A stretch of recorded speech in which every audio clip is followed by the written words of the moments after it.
சங்கீதம் 41 அதிகாரம். ராகத்தலைவனுக்கு ஒப்புவிக்கப்பட்ட தாவீதின் சங்கீதம். சிறுமைப்பட்டவன் மேல் சிந்தை உள்ளவன் பாக்கியவான். தீங்கு நாளில் கர்த்தர் அவனை விடுவிப்பார்.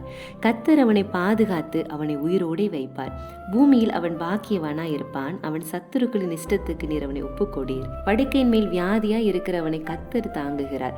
அவனுடைய வியாதியிலே அவன் படுக்கை முழுவதையும் மாற்றி போடுவீர். கர்த்தாவே, என் மேல் இரக்கமாயிரும். உமக்கு விரோதமாய் பாவம் செய்தேன். என் ஆத்துமாவை குணமாக்கும் என்று நான் சொன்னேன். அவன் எப்பொழுது சாவான்? அவன் பேர் எப்பொழுது அழியும் என்று என் சத்துருக்கள் எனக்கு விரோதமாய் சொல்கிறார்கள். ஒருவன் என்னை பார்க்க வந்தால் வஞ்சனையாய் பேசுகிறான்.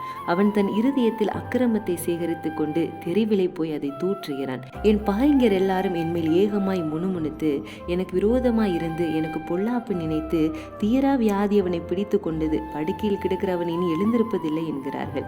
என் பிராண சிநேகிதனும் நான் நம்பினவனும் என் அப்பம் புசித்தவனுமாகிய மனுஷனும் என் மேல் தன் குதிகாலை தூக்கினார். கர்த்தாவே, நீர் எனக்கு இறங்கி நான் அவர்களுக்கு சரி கட்ட என்னை எழுந்திருக்க பண்ணும்.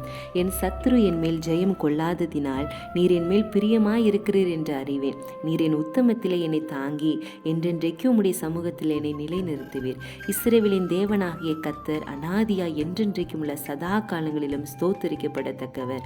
ஆமேன், ஆமேன்.